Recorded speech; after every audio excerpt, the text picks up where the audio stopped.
All right, back to the grind. Hey guys, Krusty Old Crow back doing another one of his battle procedure videos there. Just finishing up doing some preliminary sketches because I've been working on grievances, Crimson Punisher prize. You know, he won the 350 prize. I sent him a message. I just wanted to talk about which figures he's looking for in his collection from the last few waves that maybe I can start hunting for soon. I've started talking to Loki about what selection of parts he's had. I realized what figure I want to use for this and why, and I have that put aside. And I started stripping that down, getting that ready for Prime soon.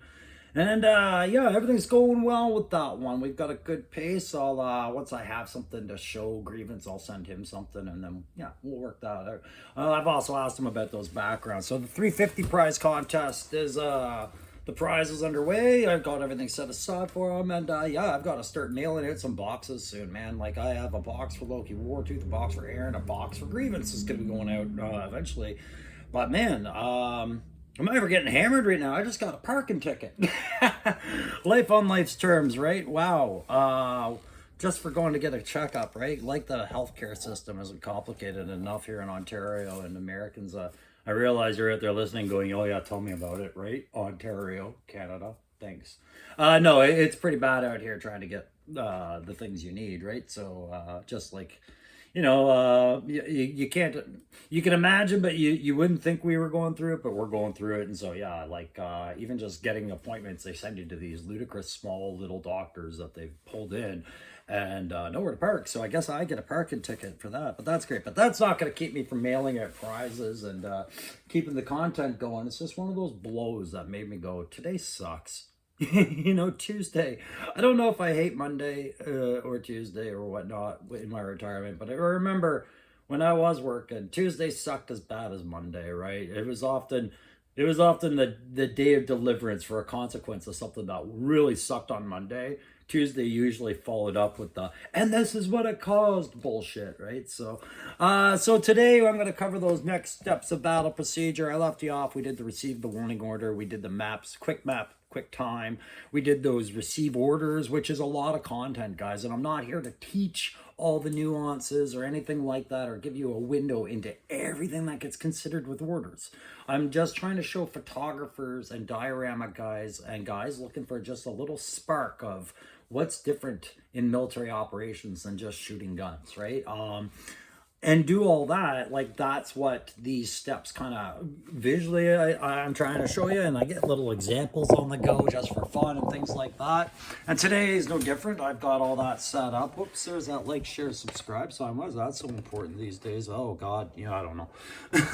But yeah, there's a story to every chapter of when I set up the fob house. For now, it'll be the fob house because we're still early into our battle procedure.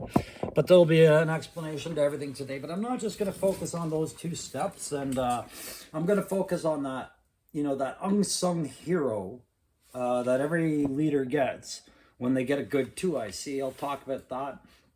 But also, I'm doing these steps, the 16 steps of battle procedure, as part of like a spinning compass, my ADHD kind of tip on anybody who struggles with organization. Have a really good hard look at this app that I've been promoting because I saw it in my career, guys, when this was being developed, and it's called Battle Pro. It's an absolute free app that you can get onto your Apple devices from the App Store, and it has a bunch of our just our processes, our reports and returns, the battle procedure, range template, like how to run a range, things like that. Now, a lot of it isn't designed for you to just come in and suddenly go, oh, I've opened this up, now I understand, right?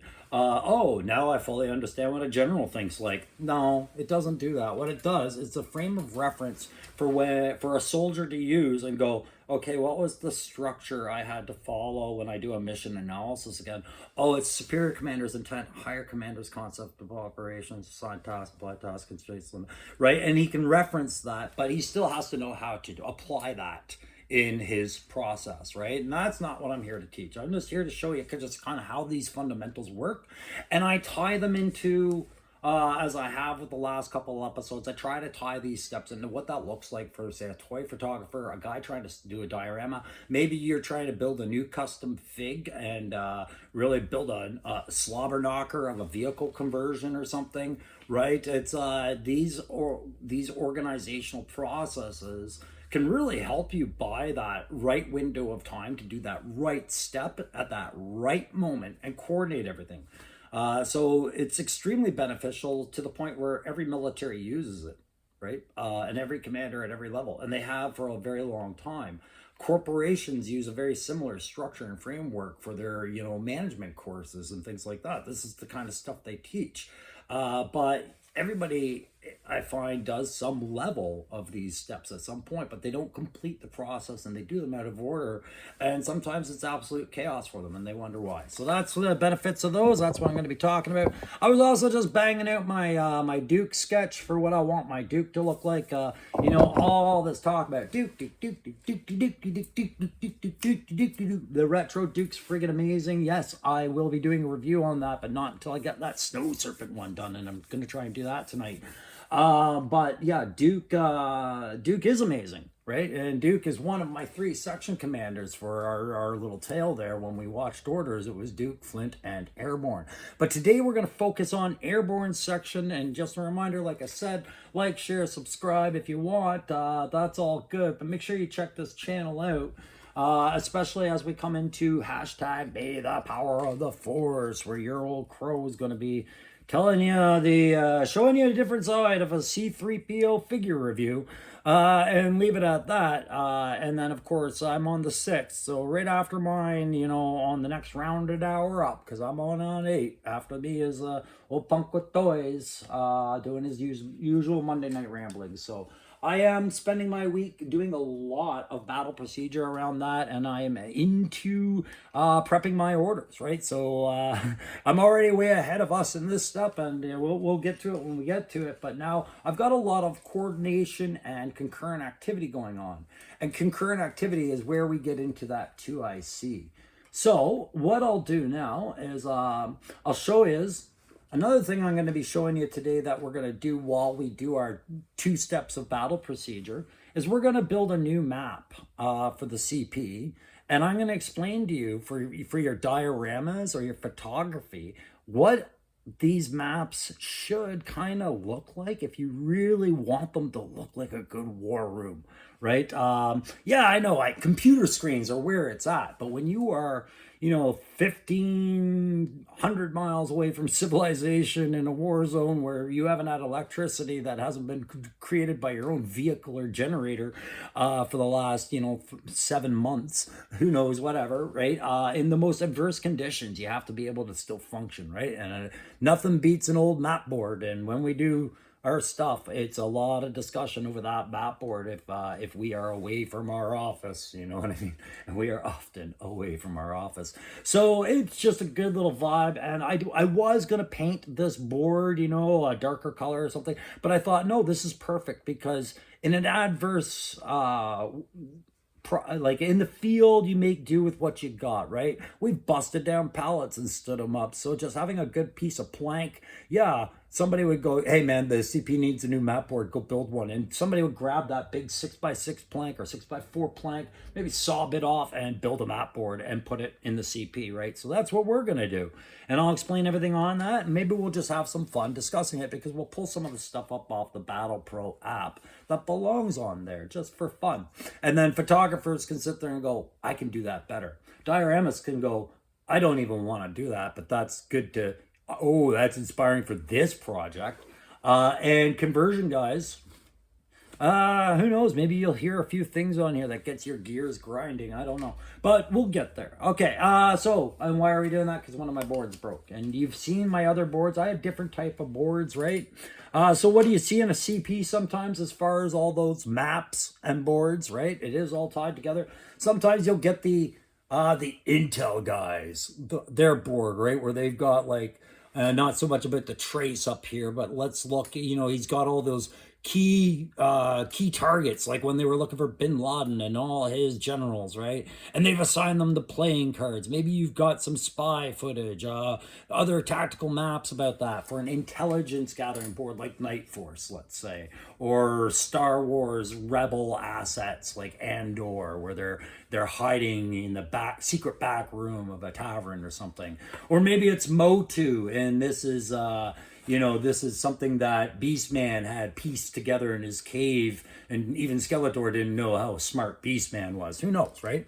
Another type of map board you would have would be your urban ops clearance board. So when you're going to storm, say, the Dreadnoks, Aaron's little Dreadnoks base, or Dreadnoks hideout, Zartan's lair, if Joe was going to storm it, and they had, by some miracle, a good idea of the layout of how that building was put together, maybe that's the kind of board they would do, as a plan of a room by room clearance and what to do with the POWs, how to stack, how to breach, things like that. That's a board like that. And you would see that in an urban ops instructor's clearance course, right? Because you can practice those indoors in, say, a warehouse or something like that. So then you would have another board that I put on there, which would be the much like the one I have, the other smaller one and the one that broke. This is your trace map, right? So over this, I've put the little laminate so that that board's still clear under there, and you can replace the trace mission by mission, and then that's something that the commanders do so that their section commanders can come up and copy all this out onto their map. 5 to 10 minutes before orders, or when the trace becomes available. And there is a hierarchy of what they copy, how to copy, because if they run out of time, they've got to get certain critical things before others, right? So, but I'm not going to show all that. That's generally what it looks like. And then up here we have vehicles and capabilities. So that MMS and that his tank just up there, quick little whip drawings. I'm going to show you how to do little things like that on there, make them kind of, palatable for realistic enough. And then, of course, we'll put that away. So we're going to be working on that, but we've got to get to that stuff first. So let's get to the detailed time estimate. So making a detailed time estimate, when we learn it in the military, it's actually a very painstakingly thorough and critical process. Now, you got a glimpse of it on the last one when I showed you the quick time, and you just had to get to, what can I do between now and orders? But on a detailed time, right, that's when the commander needs a little bit of peace and quiet, and he's got to do some very fast math and factor assessments, right? And by fast, I mean slow is smooth, smooth is fast. But that's what Airborne's in the process of right now, right? He's doing his detailed map and his detailed time steps, right? So he's already issued it the warning order to the 2IC. The 2IC is currently getting all that concurrent activity right now. In fact, he's already sent Zap in to deliver him a cup of coffee, right? So that's good on you, Zap. You can get back and go back to those service weapons and stuff. Yeah, there you go. Anyways, so yeah, Airborne would be into his getting all these steps done, and he's into his detailed time. And at the end of orders, the most important thing that happened at the end was a time now check. Right after questions to and from the commanders together, they did a time check, right? And so what I want to show you is just kind of how these guys have to operate with their math. But I'm going to try and relate it to a Hasbro G.I. Joe photography and development kind of situation. Now, it's going to sound like I'm trying to tell you how Hasbro works, and that's not at all. I'm just giving you a framework as we do it. But I picture, say, my buddy Aaron, okay, and Tony Figs.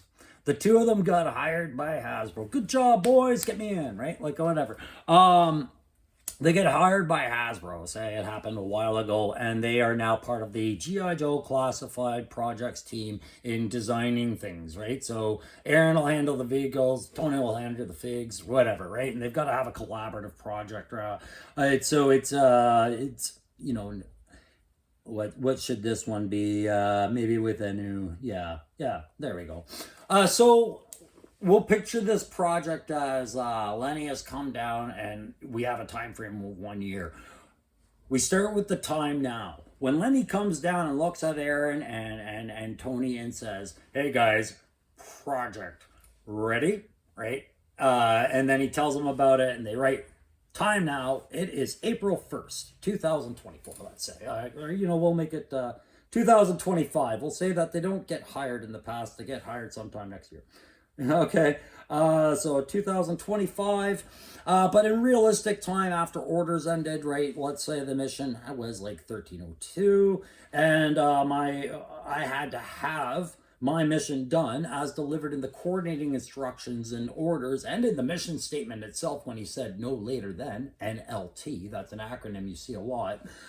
He said I had to have it done by 23:55 tonight, right? On my military mission. So those are the two critical hard timings I start with right away when I'm doing my detailed time. My time now up at the top, and my time I have to be done by at the bottom, right? Now, as it applies to our Hasbro project, guys, it's April 1st, 2025 is when they start this project, and they have to have it on the shelves and in foreign markets' hands by April 1st, 2026, let's say. I know it's probably a much longer timeline, but I'm just using this as an example because this is organization that you can apply to a lot of other things and projects you're doing. If you say you're Aaron and you want to make sure that you hit all your steps on the Cobra Mothership project or something, right? Or perhaps we did May the Power of the Force, and Punk wanted a way to make sure that certain promotions got released at a certain time.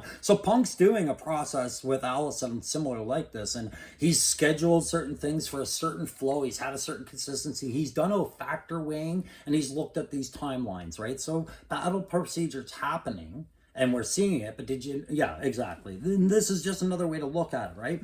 So next, what you're going to want to do is you're going to want to know some critical things, like hard timings that you absolutely cannot negotiate or have to identify in case you got to negotiate when you start seeing where you're filling your time in between these timings, right? So I had a couple of examples here, but in the military, a hard timing for us would be when our back brief is due. So I've gotten my orders from my commander. I gotta go give my orders to my section, and at some point before that, I have to get my mission approved by my commander. He has to be able to hear my mission, at least my scheme of maneuver, my concept of ops, and see on the map me kind of take him through going, all right, sir, on our mission, the way I see it, I see your intent is for us to do this. So the way I want to do this is I'm going to execute in phase 1. I'm going to come down here. I'm going to do this. Phase 2, we'll do this. And phase 3, we should consolidate some over here, being ready to do this, sir. Does it sound good? Things I'm going to need are this. Things that I'm concerned about and need you to kind of affect for me are this, right? That's kind of what you're doing right before orders. And only until he goes, good to go, then do you go and deliver your orders to your guys, your full orders, right? So you've got to account for that back brief time because that's the commander's time. So you can consider that a hard timing. And so if I said it was 1302 now, I gotta be there. If they say the mission isn't that far away, I'll plan for that back brief is due at we'll say 1700. Okay, so 5 o'clock. Oh my gosh, that's how many hours? That's almost 4 hours away.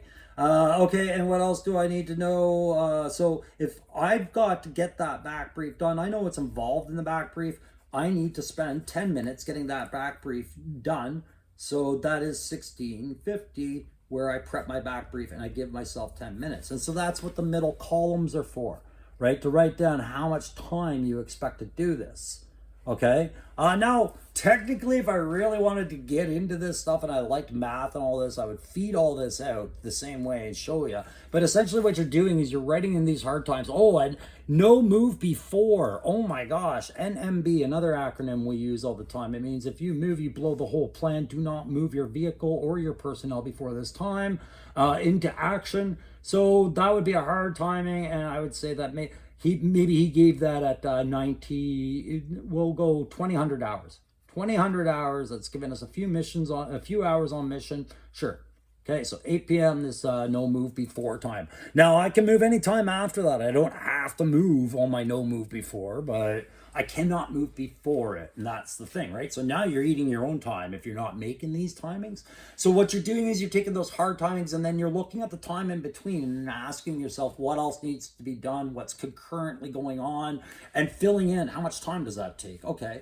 And what you should have at the end is a math equation where you've allotted appropriate amounts of time, 10 minutes here, 5 minutes there, 25 minutes, 1 hour, and you've done the math and appropriately gone through and filled in a bunch of time blanks of these things that you said needed to happen between these hard timings. So what would that would look like? Some things that we would have to consider for, say, maybe Lenny came down April 1st and said, hey guys, by April 1st next year, we want on toys shelves in Target and Toys R Us, it's going to, or sorry, Walmart, Walmart online, god damn it.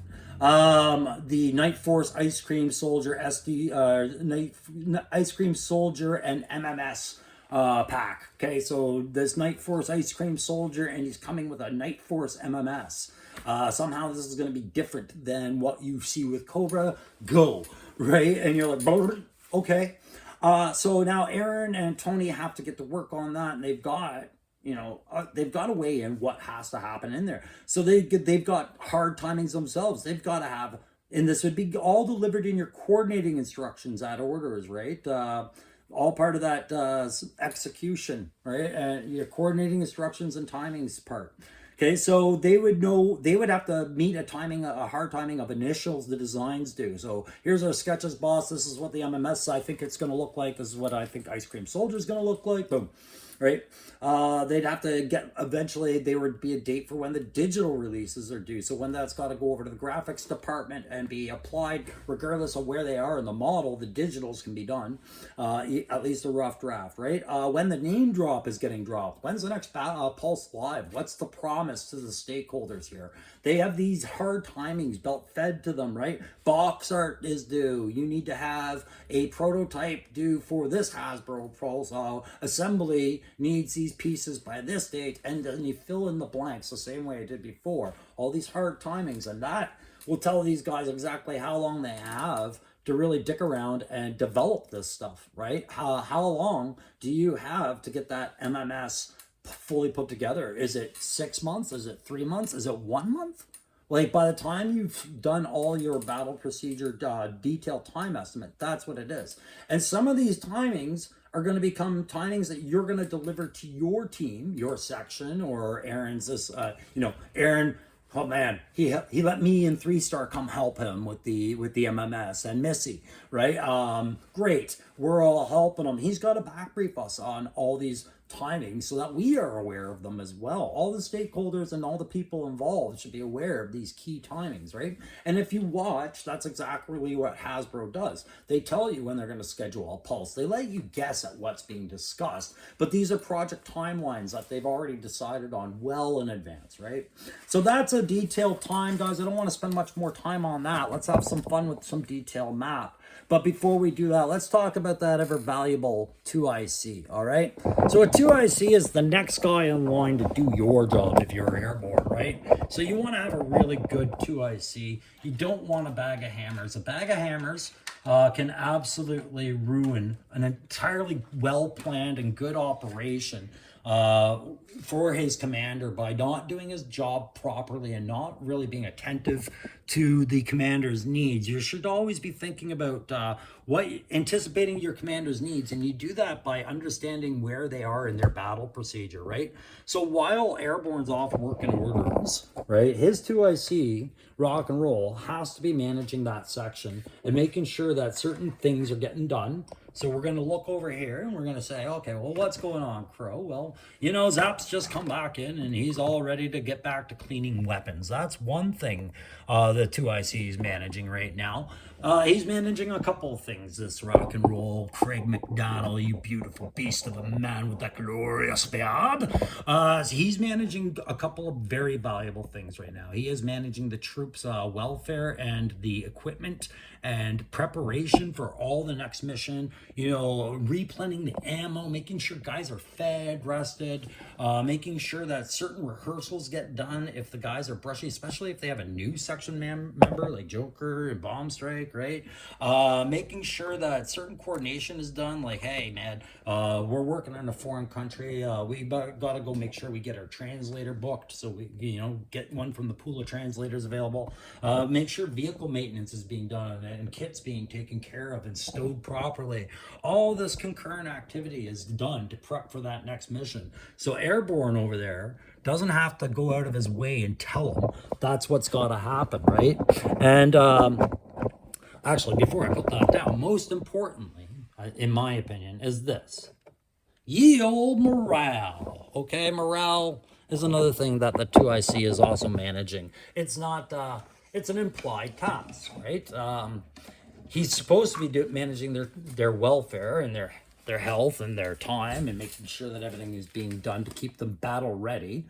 But welfare is extremely important in the aspect of morale. There is nothing worse than going to a war or going in on a long exercise or any kind of mission with somebody whose morale is extremely low. Okay, it's a very compromising situation to have guys that are bummed out there with their rifles fighting against an enemy that is looking for ways to detect them, and morale leeches are the biggest ones. Okay, so overseas in Afghanistan we had what was called the suck knob. This is an exact kind of homage to it, except I used a page out of a magazine, and it's kind of a nod to Digital Diarrhea's logo on his site on Insta there. But there's our suck knob. So we'll say that right here. This means I'm on leave. My morale couldn't be any higher. I'm on a beach. I'm sipping Mai Tais, and the women are topless, and the drinks are bottomless, right?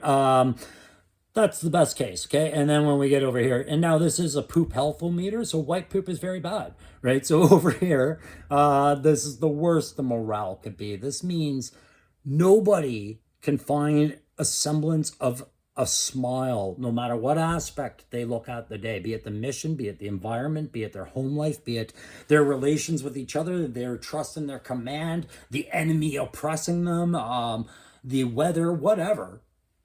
If that suck knob gets over here, there's people failing at their job in your section, and your 2IC is one of them. Your 2IC ideally needs you guys right around here, okay? Right around that flex point of a great day and a bad day, but you're work-oriented. He wants you way over in the green, but he knows work is realistic, and he wants you dedicated to mission, right? So in between that, you're sitting somewhere in around here, okay? That's fine for him. That's where he's got to keep you, okay? Because you've got to be into your mission. You've got to be eager to go do the job. And if you're not, he's got to correct that or replace you. If you're too energetic and happy about it, right? Are you even thinking about the mission, or are you going to make a mistake? Are you just kind of raring to go? We had guys like this when Afghanistan flared up, and suddenly people were joining just to go fight. Right. And it was like, hey man, why are you here? Slow down, consider. And they're like, let's go.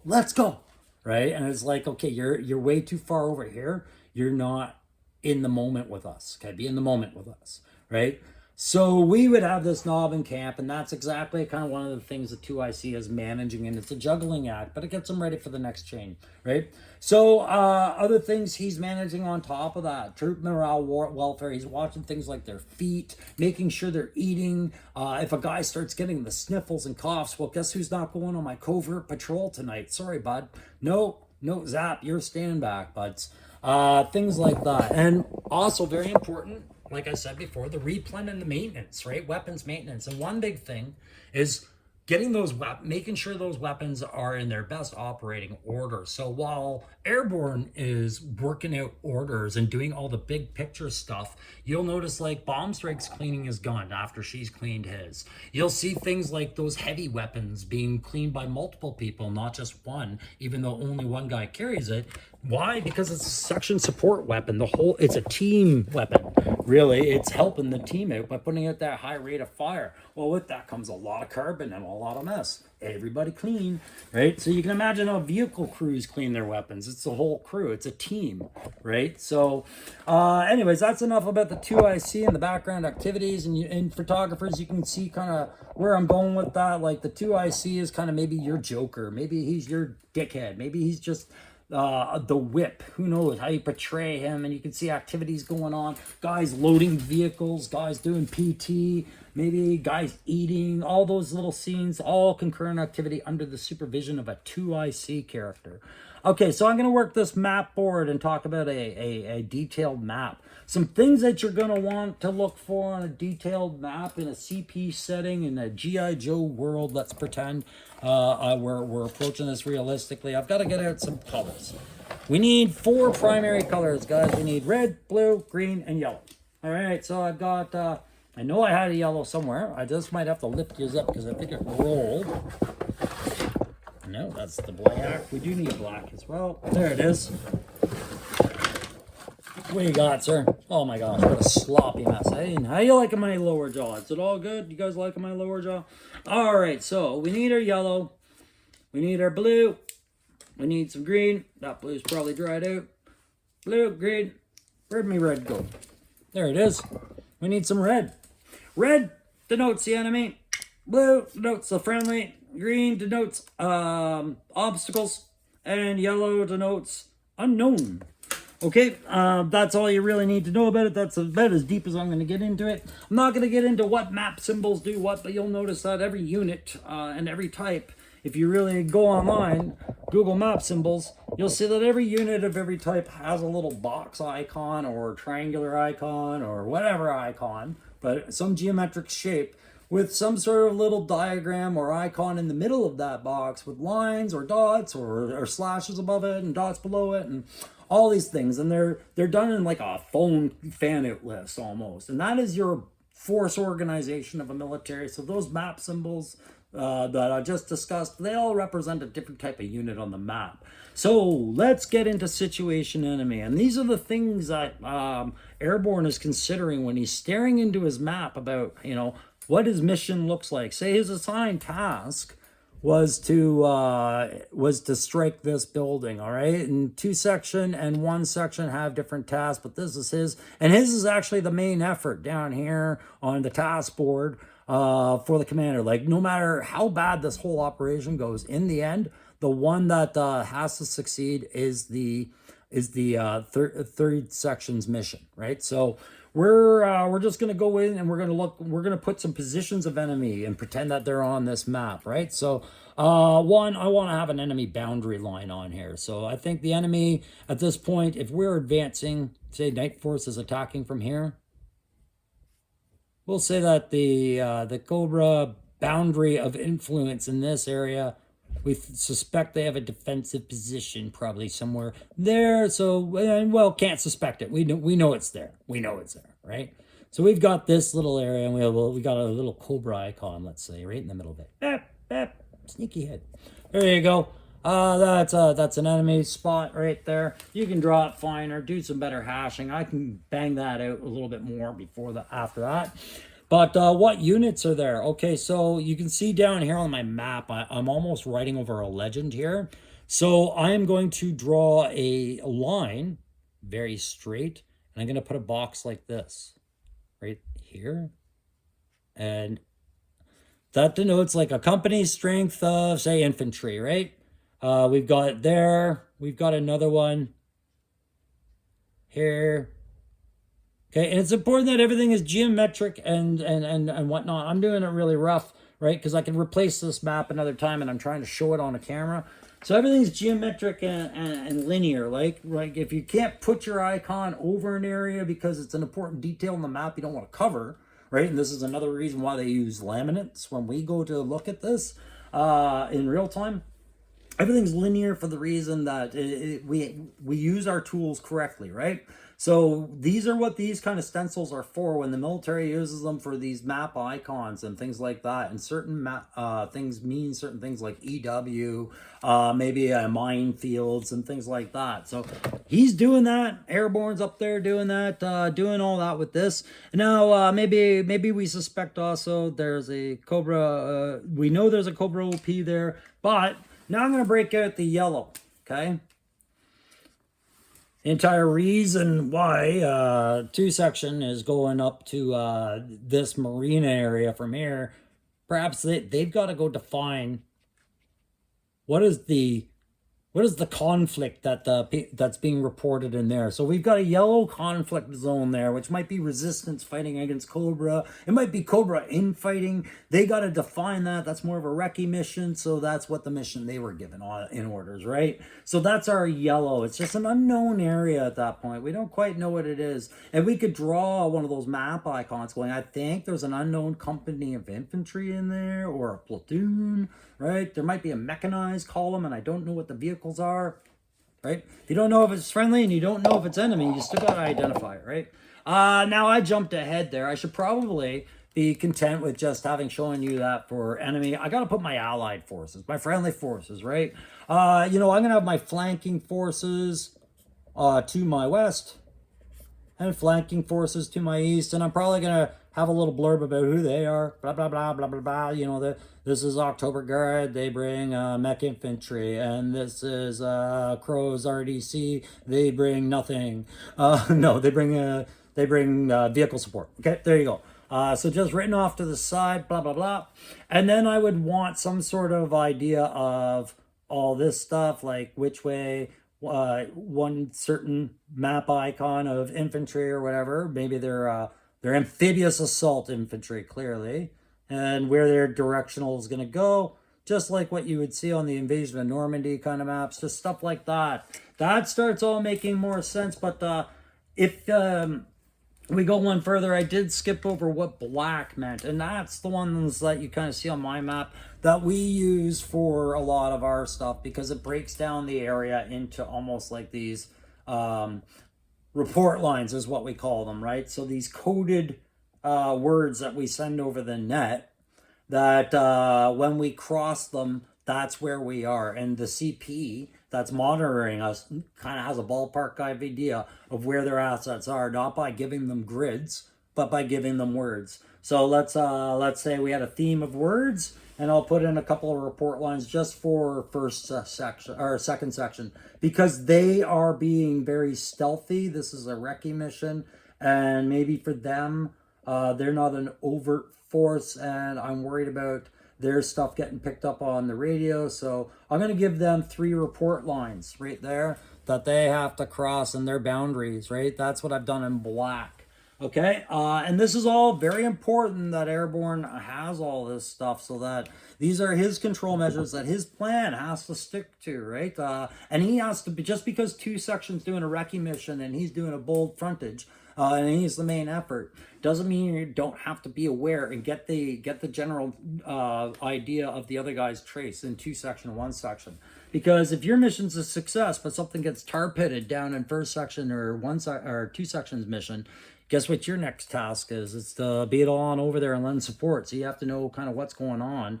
So it's all falls under situational awareness, and the map is where all that really stands to describe to the soldier what's going on the battlefield. So for your map, for your CP, there's a lot more going on there than just having a map, right? The last color I haven't really covered, but I got to come up with 3 report lines. Let's just say, because you can have fun with that, right? You can write them down steadily down there. Like, let's go with 3. I'm gonna stay away from YouTube content creators and everything like that. And I'm going to stay away from G.I. Joe associated stuff. Let's go with Mo2. Let's say we're at report line Grayskull. So that would be one. And then there would be report line Eternia. Okay.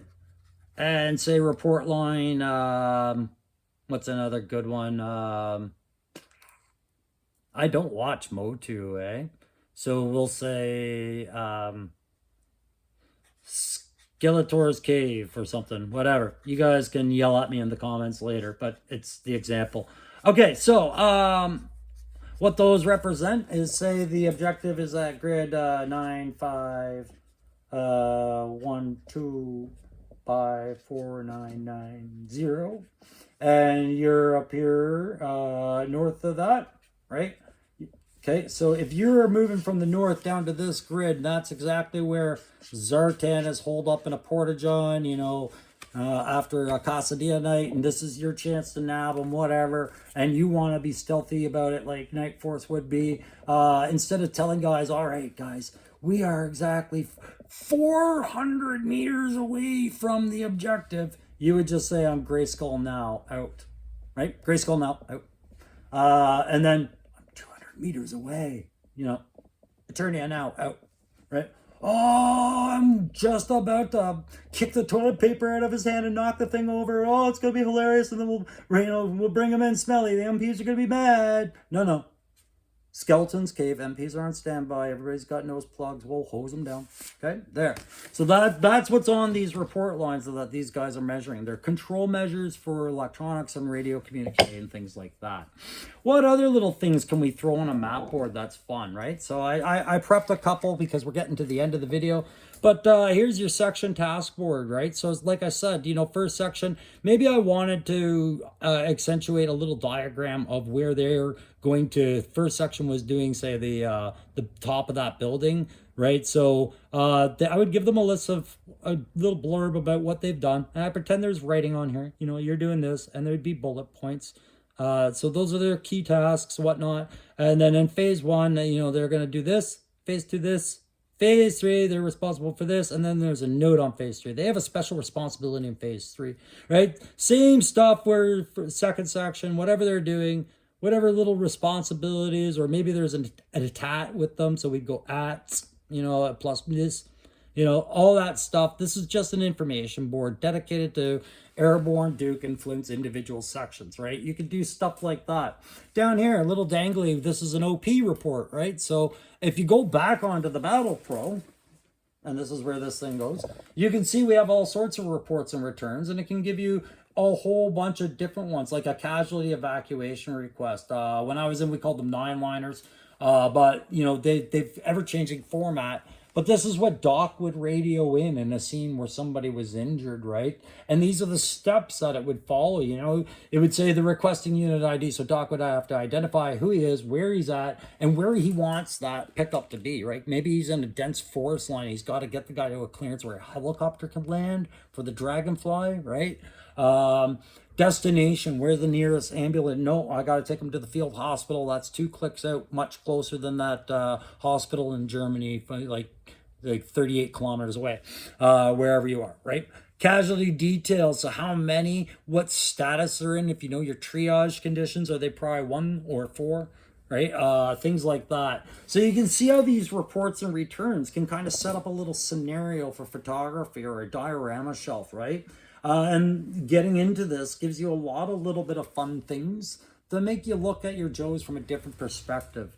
So just like the other boards, I could add a little diagram of a HISS tank. Maybe you've got a cutout somewhere from an old magazine that has a little teeny tiny HISS. You can put that up there. But when you're putting up the vehicle stuff, there's always going to be associated data with that, right? And a lot of things that you have to consider when you're doing boards is range bands and whatnot. We'll get into that stuff. How far does an MMS fire, by the way? What is the effective range of a HISS tank's twin linked cannons? Do you know?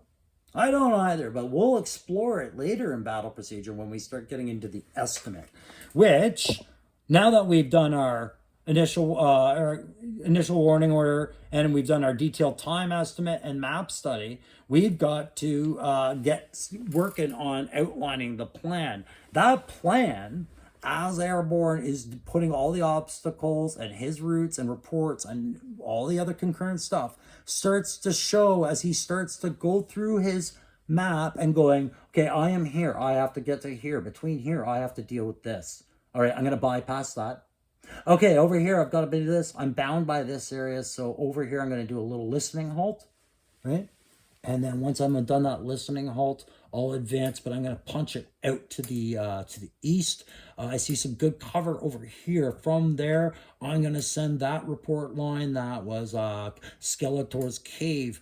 That point, I'm going to set up my fire position with my team there, and then me and the guys are going to go cloverleaf this objective, right? And he sees all that coming out because he's weighing all the considerations as he's putting them on the map. He's just coming up with an outline plan, and that is the end of that step, guys. So after this, in another video, I'm going to tell you how to prep a recce plan and how to do reconnaissance. But how do you do all this? How does this apply to photography and other projects on this? Sure, you've explained that, but what about conversions? Well, guys, when you start doing a detailed map of your model as you lay it out, you start doing your diagrams and you start seeing, right? You've done a little sketch. Keep adding to that sketch. Re-sketch it. When you've added something, make sure it's enforced on that sketch. Take a couple of measurements. Write them down on that piece of paper. Have a look at it. See where you aren't filling space in, that you could be utilizing space, either to reinforce the strength of something, to ensure something doesn't rattle around, whatever. All that is what comes out of when you do a detailed map applied to a conversion project or a diorama you're building, right? When you build these things ad hoc, you see all these problems after. When you build these things using a process, you can see them as you're developing them, right? So that's kind of how that applies. The next video, like I said, is going to be about recce plan and recce. How that looks like is maybe you need to know, recce, has there been inklings of any sales going on some of the materials I'm looking for? Has there been a real positive figure feedback that Hasbro didn't really feature and a lot of photographers aren't doing, that I could really seize the moment, do some amazing photos before anybody else gets on that one? Things like that. That's all part of your recce, right? Remember to constantly ask, has the situation changed? And see, right? Hasbro got me with wreckage. They got me, but there's other ways. Anyways, that's 45 minutes, guys. Like, share, subscribe, do whatever you will. This is the channel content, guys. It's not just figure reviews. It's not just conversions. It's the Crow talking about some ways to apply different perspectives. It's not for everybody, I understand that, but for all you guys, 365 is a very fun number for me. I have as many subscribers as I do for the days of the year, and it's almost been a year since I've been at this, come July. So, symmetry. But do watch for our stuff on hashtag Power of the Force. Cheer us all on, not just me. All your friends from your content and your chats on the lives that you've seen across this G.I. Joe toy tubing thing are going to be there. Hope to see you there. See you soon.